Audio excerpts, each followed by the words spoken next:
today to be part of it. We are recording. Back in March, we closed a Series A round with Index Ventures, which gives us plenty of money to keep building and keep going. We'll talk more about what that means. Broadly, it means that the core superconductive team is now doing two things. One, we're going to continue to extend and improve Great Expectations as an open source project. And we'll talk about this more on the next slide, actually. But sometimes when companies get funded, it changes the status of the open source project. Sometimes things get pulled back from open source. We're not going to do that. And we want to be very clear and very public that everything that's open source will always be open source. And on top of that, we're also building out what we call Great Expectations Cloud, which is a hosted, managed version of Great Expectations that also adds in collaboration tools and things like that. That's not really the focus here, but if that's the thing you're interested in, we can also answer questions about that offline. Aside from all that work, I would say we are hiring very quickly on the team, currently at about 20 people and expecting to be almost double that by the end of the year. And part of the kind of the fun and the mess that comes with fundraising and building an organization so quickly is right now PRs and issues have been pretty backlogged for the last few weeks. And I just want to lead with that and let everybody know that we are aware that we're behind on that. We don't love it. And part of what we want to talk about here is how we can be most supportive in clearing through that backlog and getting to a place where as a contributor, it's just a good experience to participate in the project. We'll come back to that in a few minutes. Before that, let me just reiterate on open source. And this is a direct quote from the community charter that we've issued. Kyle, if you have the link for this, it might be worth sharing in chat or in the Slack, just so people can click through it if they want. But just want to be really clear, in writing, on video, everything that's part of open source Great Expectations will always remain open. Superconductive is the commercial entity, like the company behind Great Expectations. We're going to continue to develop and support both the open source library and the community around it. So there's kind of no withdrawal, no backing away there. And in fact, we want to double down on that. I'd say for the last year, we've been responsive through GitHub issues, through Slack, but kind of informally. And one of the things that we want to build on in the next year is integrating input from a lot of people in a lot of places so that Great Expectations can become not just our project, but a shared open standard for the whole data community. So this, right here, right now, we're making the opening moves towards that. In terms of overall goals, and again, citing the charter here, on the project side, the goal is to make Great Expectations into a shared open standard for data quality. It's a thing that we've believed for a long time should just exist. Basically, every data tool out there needs some notion of data quality, and building it in open source it just feels like the right way to do it. We'll have more to say on this in blogs and so on, but that's the goal on the open source project. On the community side, we very much want to build an inclusive space. When we think about kind of who is a member of this community, we think of it as data practitioners who care about data collaboration. And we believe that data quality is one very important facet of data collaboration, but not the only one. And when we think about kind of where do we want the community to go overall, we think about data collaboration as the common thread that runs all through that. Let me pause there. If anyone has, I know we haven't unmuted yet, but if anyone has questions to that point, feel free to raise your hand virtually or otherwise. I'm happy to answer questions. Okay, seeing no questions, we'll keep going. In addition to kind of the public stated goals, we have one private ambition, and I think this is a good place to talk about it. And the way I would couch this is there are a lot of open source projects where the people who contribute are not necessarily the same people who are users of the project. And I think about things like Docker, for example, or Spark actually would be another good example. There are an awful lot of projects where there's sort of an underlying infrastructure layer. And you need to kind of be operating at that level and be a programmer at that level in order to contribute. And then there's kind of things that can be built on top of that layer. And those are the people who tend to be the strongest users. In the Great Expectations community, there's this cool thing where the people who are contributing like most of us are data scientists or data engineers, and we're actually able to both contribute to the library and use it. And the scope for the sorts of questions and tests that you'd want to build in a tool like Great Expectations is actually very large. So one of our private ambitions is to be supportive of the community and make the library very easy to extend, very, very streamlined to extend, so that we can become one of the most contributed, or hopefully the most contributed data project in the world. If you want to put numbers on that, I believe the current most contributed data project in the world is TensorFlow, which has about 200 unique people contributing every month. Great Expectations right now is running at about a tenth that, plus or minus. So, there's a lot of growing to do there. And it's also not like wildly out of reach. For those of you who, actually, quick show of hands, who in the room is a contributor? Okay, quite a few of us. For those who've got your cameras off. Okay, yeah, awesome. I'm seeing hands raised there. Is there anybody in the room who's contributed but hasn't yet received their mug? The person, oh, hey, Spencer, that's awesome. Okay, we're also a little backlogged there. Kyle, I'm putting this out so that you can get back in touch with people and make sure that everybody's contributed gets the mug, because that's the traditional induction into the Great Expectations community. Yes, definitely. I'm in the middle of sort of preparing around right now. And if you haven't gotten one yet and you've had a completed PR merged, definitely message me and I'll make sure you get it, because there have been some that we've had some mailing issues here and there. So let me know. Cool. All right, getting a little bit more nuts and bolts. Let me talk about roles. So we've talked about the surface area for contributing and hoping that we can build up contributions as a much larger part of the way that the library goes forward. We're looking at 3 primary roles staffed within Superconductive, within the core team, to help support this. One is what we're calling content and community managers, whose primary role is to support the GE community at large, especially through events and content that can scale up with the community. So we're not really thinking of this as like a customer support function in terms of answering questions, things like that. It's more producing the documentation, doing events, like bringing people together in such a way that we can answer each other's questions and support each other. The second one is developer advocates. And in the GE world, developer advocates are going to be especially focused on supporting contributors. And some of that will be actually responding to PRs, being active in GitHub issues and so on. Some of that will also be working in the documentation and doing kind of educational webinars, things like that, so that certain kinds of extensions, which we'll talk more about in a second, can be very streamlined and low friction. And then last, we also have engineering roles, and wearing the engineering hat means you're just building out the core capabilities of the library. If you look at the last year, we've typically had, call it 2 engineers kind of juggling part-time support for most of the DevRel and community support functions that we talked about above. Going forward, here's our plan. So starting in July, we're going to switch from rotation-based support to full-time support. And what that means is the same people who are doing support will be doing it for, call it a quarter at a time, at least. So kind of extended periods. And some people will be doing this, I think, longer term. It'll become more of a full-time role. We're initially starting with 2 people, Kyle and Tal. Is that official? Are you starting? Okay, awesome. So Kyle and Tal both here are starting in July, and they'll be kind of the anchoring members of this team. By the end of the year, we plan to grow to a team of at least 5 there. And that will be a combination of developer advocates, community manager, content manager. On top of that, we expect to have at least 4 full-time engineers on the core Great Expectations team working throughout 2021. And I keep saying at least here because this depends on how quickly we're able to hire as a team. I think likely it will actually be more people than that, but I don't want to commit to that until we're sure that we have staff for it.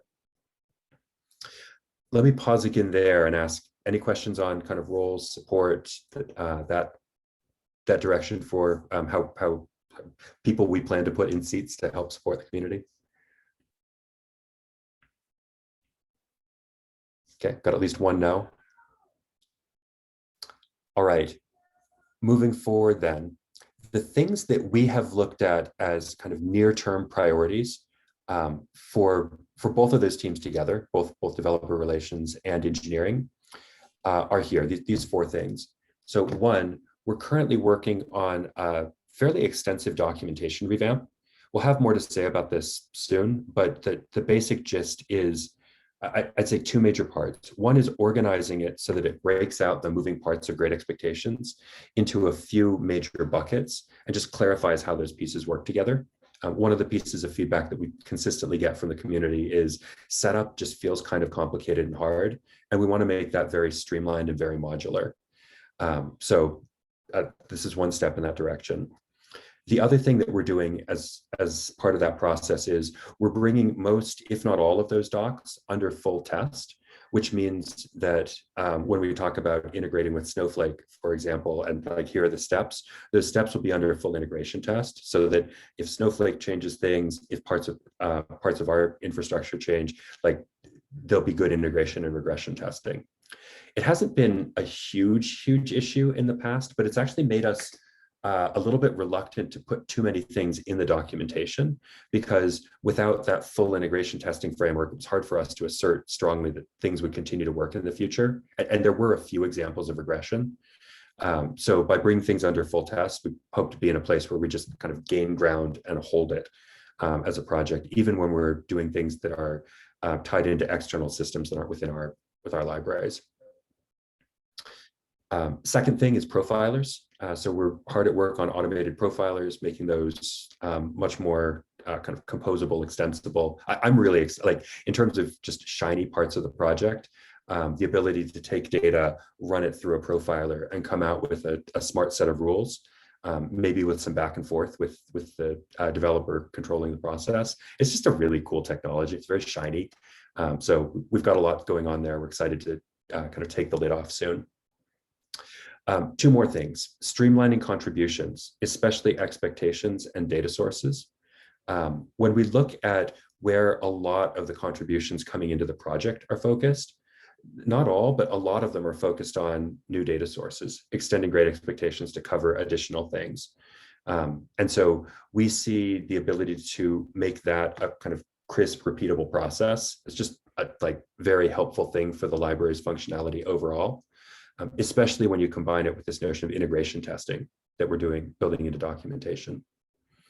And then similarly on expectations, one of the most kind of asked questions for teams that have deployed Great Expectations is to be able to build out their own custom expectations with renderers, with kind of like all of the pieces to fit in with other parts of the ecosystem. And so we want to make that much more streamlined, partly so that people who are already building these kind of custom expectations in their environment can share them back to the whole community if they choose to. Last thing is ecosystem partners. This is working with other tools in the data ecosystem. And I'll just kind of like throw out some names off the top of my head. Dolt, the data versioning project. ClickHouse is a kind of next-gen data warehouse that's focused on very high throughput. Trino, Presto, kind of the same things, but like different angles there.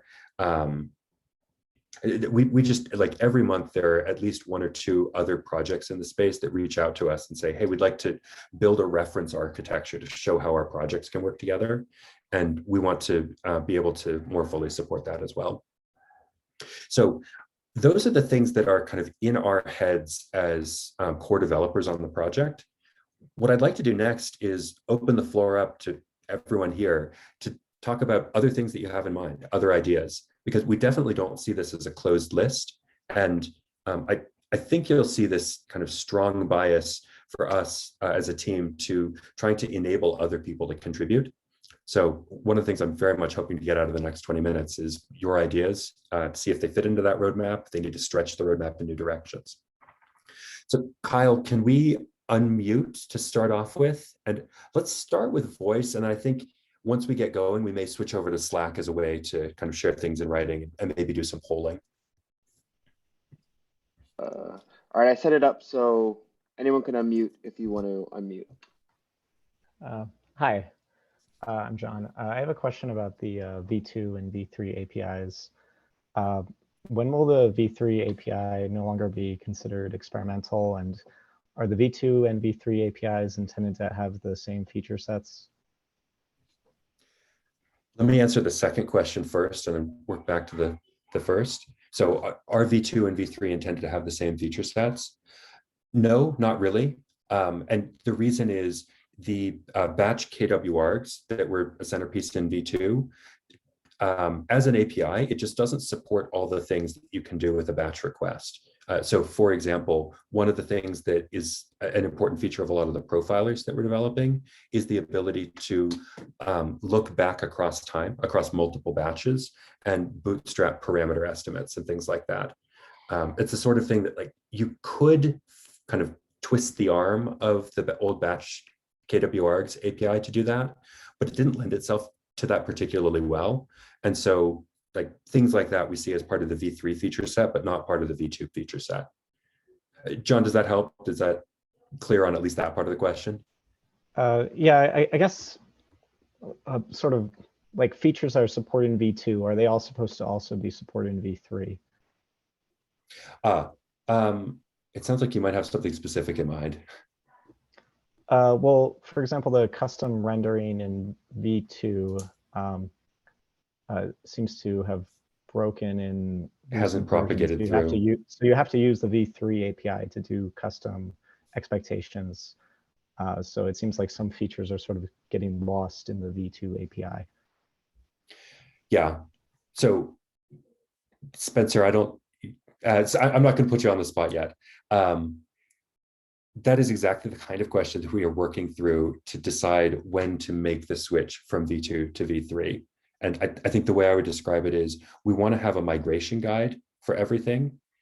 There, as much as possible, we want to make things backward compatible. There are a few things like you're describing around custom rendering, where I think we probably can't support full backward compatibility because enough things changed in the way the expectations were structured. And so in that case, we want to be able to show people how to carry things forward, even if it does involve writing a little bit new code. Is that helpful? Is that? Yeah, thanks. Appreciate it. Yeah, I guess the other part of the question was like, is there like a roadmap of when V3 will not be considered experimental? At least the documentation suggests it's experimental right now. Mm-hmm. So most likely we will switch it over at some point in Q3 with the documentation, like when we release the documentation revamp. The hesitation that you're hearing in my voice is we're like right now tracking down the specific tasks and deciding, do we release those two things together and kind of gate them on each other, or do we separate them by a little bit in order to, for example, release the docs faster? Okay, yeah, thank you a lot. Appreciate it. Okay, yeah. I mean, what you will get from me and from the rest of the team here is transparency, even if that means sometimes we don't have the answer to the question yet. But I would say most likely in Q3, most likely those two things happen together, but that's not a final decision at this point. What other questions? What other ideas do we have?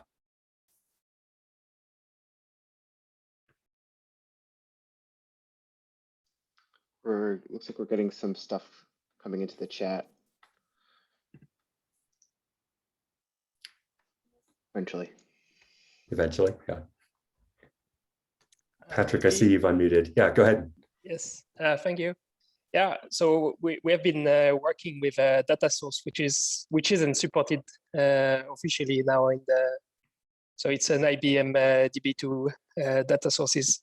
So I wanted to know if the modular framework coming is it actually supporting, or will it be easier to actually include new data sources from now on, or because the one I created an MR for was actually a bit of a pain at some point to get to work, but and it took really long time, as you said. You have a lot in the backlog, I guess, but so it makes sense. But is there a simpler way? So because we did it back in February, is there a simpler way today to actually take new data sources in, or? So I guess I'll answer on two sides. One, we're working out the path to kind of streamline those types of contributions. And I think one of the major pieces, and one of the reasons we didn't want to do this before, is we weren't yet in a position where we could support integration tests and so on. I actually don't know IBM's DB2 well enough to know if that's a thing that we could support integration tests to, but if it's the sort of thing where we can rent servers on Amazon or something like that, or Azure pipelines, Dockerized tends to be easier, even if it's not Dockerized like a Snowflake, then likely we could. It is Dockerized, but I guess it was just probably not the timing for you to take care of that. But and I understand that completely. But I still have some issues, or since so we didn't actually follow up the last versions of Great Expectation, and then the merge request got worse and worse. Now we are really far away from the new version. Yeah. So, well, I can't say anything about the state of the merge request other than I feel your pain. I've seen those kinds of. It was more to know if there were actually a new way to include new data sources. But so you say you will work more. You will try to improve the guideline to actually take new data sources in. Okay. Yeah, that's right. But just to be clear, we will work on improving that. I would say from February today, not a lot there has actually changed yet. It's one of the things that we want to work on soon. Okay. And in fact, having kind of some worked examples to go through with, I mean, if you want to jump back on this, Kyle, we'll have to figure out exact timing, but it seems like the kind of thing we would like to start working on. So yeah, we'd love to be in touch about that and figure out how to coordinate on it.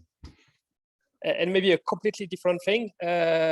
So in the company I'm working in, we are really, really interested in actually computing a score on data quality dimensions. And so this is quite, I don't know, it's always quite specific to a domain. We work in power grid management. And so we are coming up with our own data standard. Of course, we try to build it from standard that already exists. But so the question is, will you actually take care of this kind of features and make it flexible enough so that maybe people can actually fit the results of the validation results to a specific dimension or data quality metric? Mm-hmm.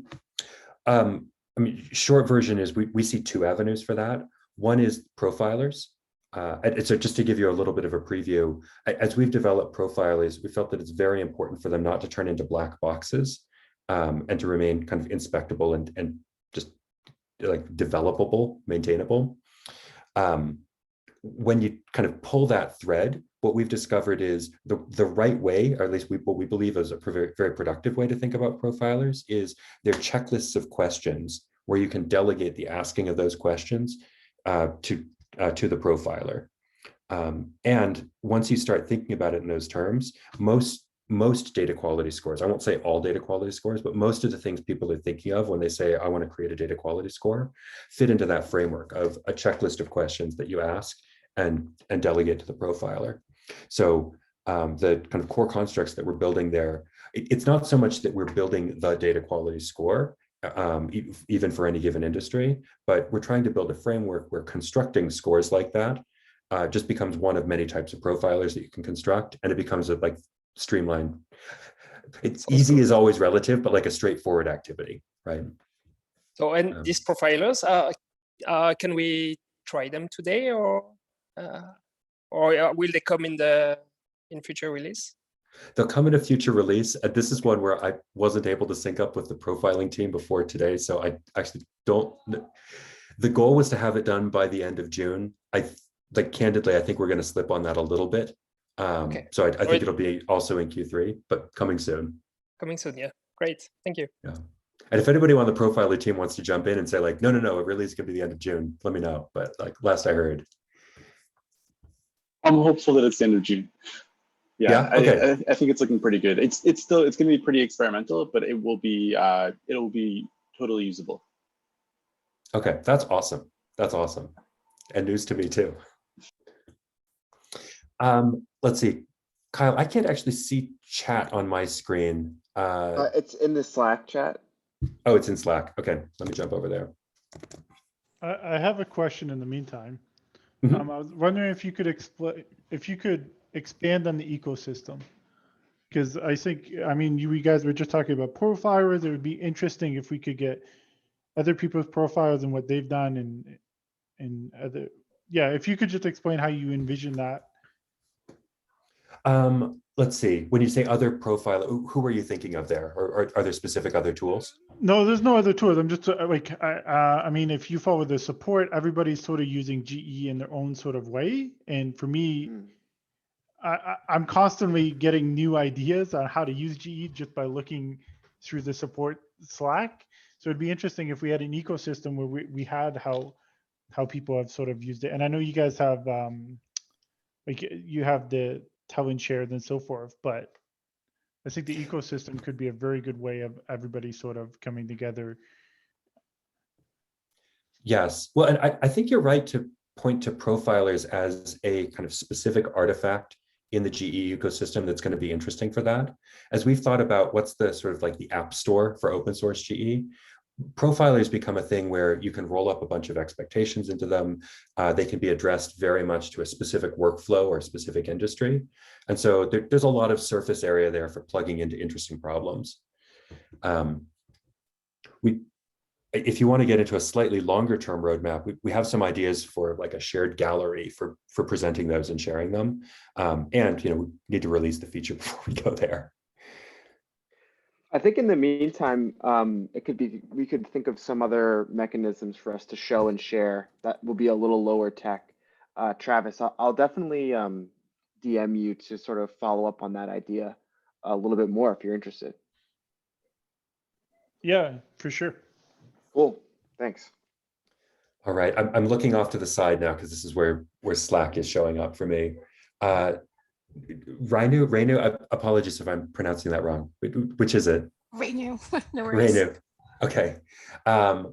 So data source is somewhat incomplete. Fill that in for me, like meaning there's certain expectations that are not implemented in BigQuery. And there's some bugs that seem like they might be difficult to work around. So just wondering like what the plan is for the future. Is this the temp table bug or is it something else? There's the temp table bug and then there's like the SQL alchemy URL bug as well. It seems interesting. Got it.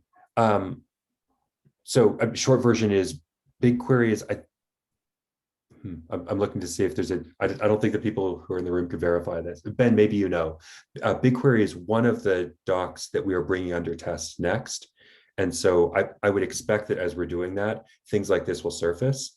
I don't know that, just to kind of set expectations properly, I don't know that putting things under test will immediately surface all of those issues and resolve all of them. But our hope is that once we have these things with good integration testing, every time a bug comes, I mean, just like you do with integration testing, every time a new bug comes up, we'll make sure that it's tested and that there's no regression there. So we definitely think of BigQuery as one of the top priorities, just because data warehousing is such a huge use case for great expectations. Yeah, it can actually. It's on the list. Yeah, go ahead, Spencer. We're actually working on that right now. So Will is actually specifically working on the BigQuery documentation. The test for it is currently being reviewed by the engineering team. So that PR I think came in yesterday. So we're working through it. I think that's probably the next doc for us to actually finish. So it's in progress. Thank you. That's awesome. Cool. You also have a question about Docker Hub. I don't know that one off the top of my head. Sorry, the specific question is, looking at Docker Hub, it looks like the existing image is experimental. Do we have a timeline on when it might be out of the experimental version? I actually don't know that one off the top of my head. And I'd suggest, well, Spencer's in the room, so I suspect you'll get an answer from him one way or another. If you don't hear back, then I think a GitHub issue is the right way to raise that if it's not already raised there. Okay. Go ahead, Spencer. I know that we have Docker on the roadmap. Specifically Docker Hub, I would have to look and see. Currently, my big goal for this week is actually working through prioritization with the engineering team for what the beginning of Q3 looks like. So we're kind of changing the way that we're looking at these, and looking at like chunking these out by specific like platforms like this, like Docker or like Databricks or whatever. So this is one of the ones that we're looking at. I'd say we probably don't have an answer right now, but we will have a much better idea within the next week or two. Cool. Thank you, Spencer. Ricardo, I'm looking at your question. Our team loves GE. One thing we differ from the philosophy is having a server to handle both profiling and testing. What we did is to use the library part and split the tasks between different instances, more than one validation instance running at the same time, for example. Do you plan on enhancing the server philosophy more in the future or develop more on the library side?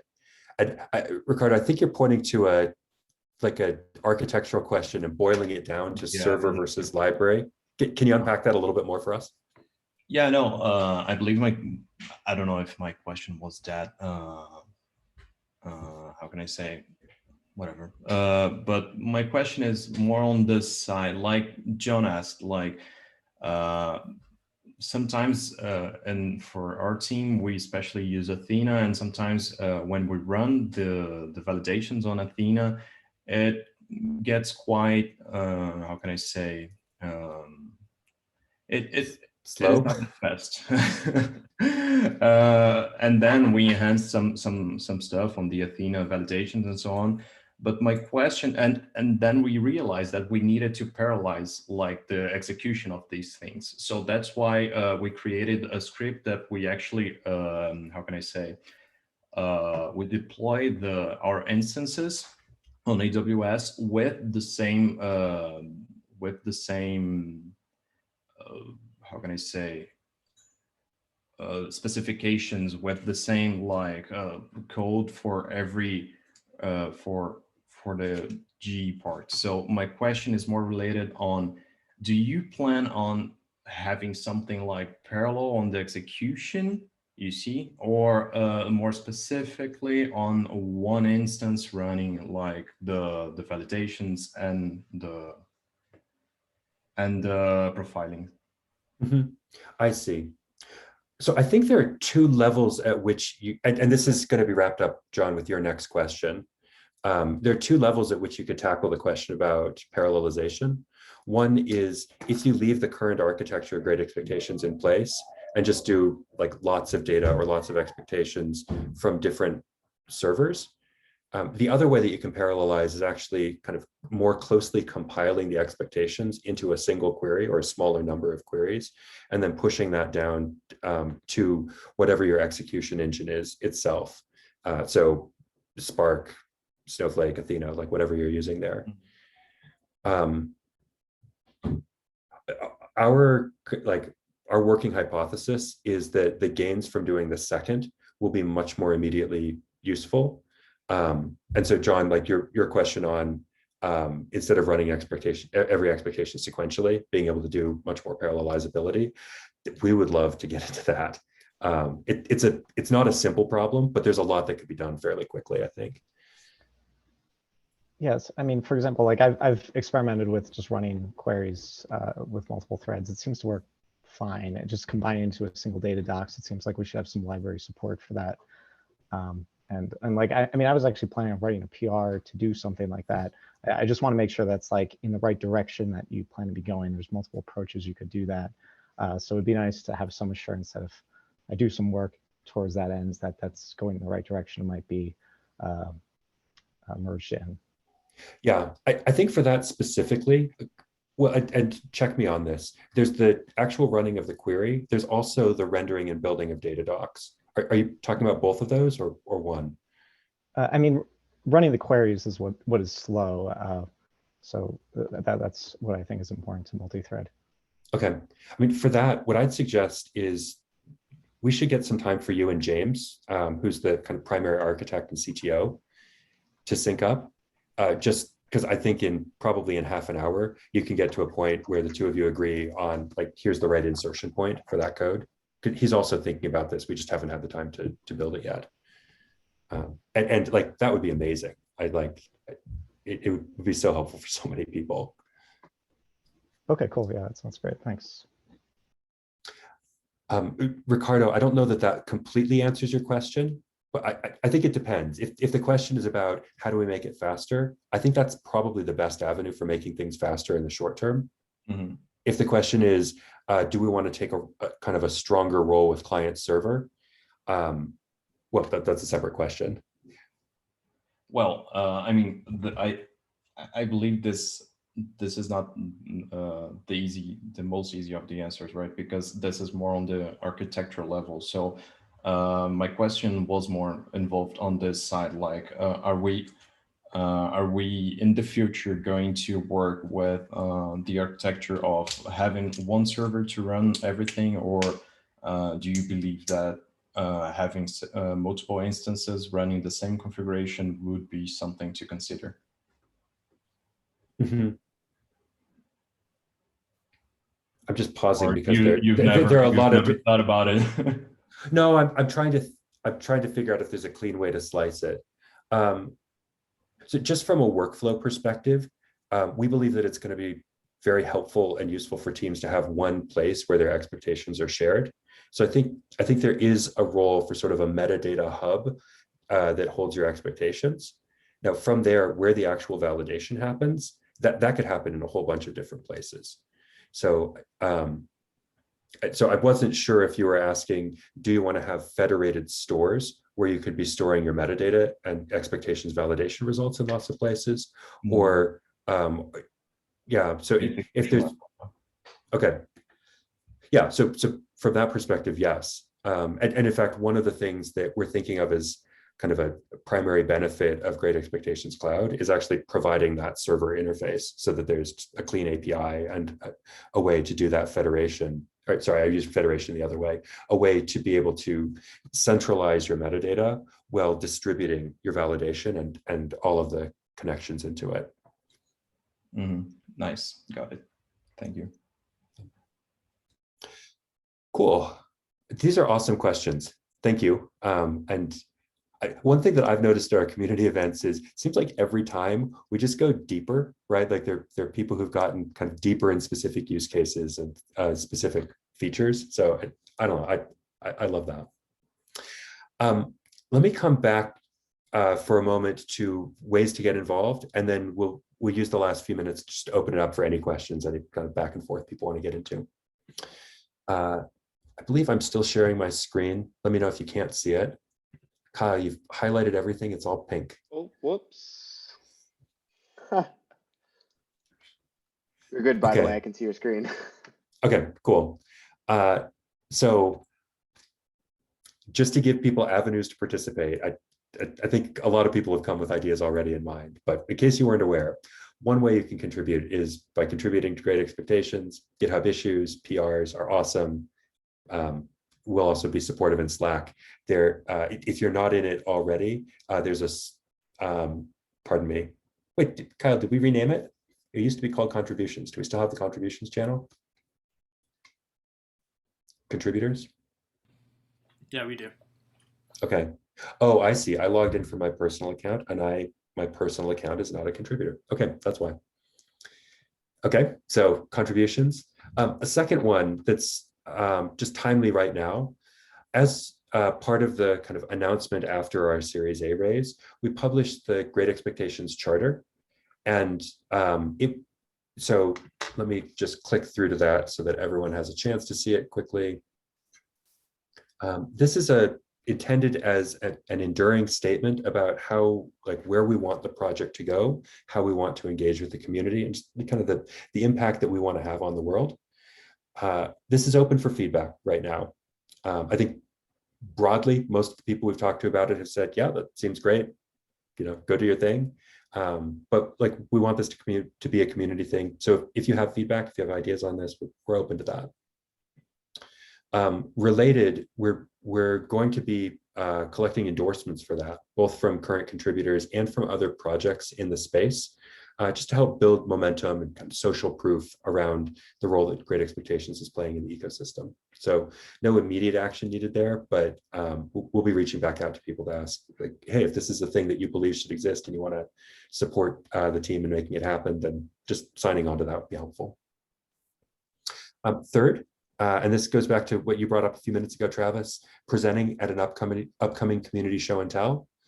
Short version is, if you've got ideas, if you like have done something cool with Great Expectations, DM Kyle. We're going to start those up again. It's been a few months, and Kyle, check me. I think we're going to go back to a monthly cadence for those. Is that right?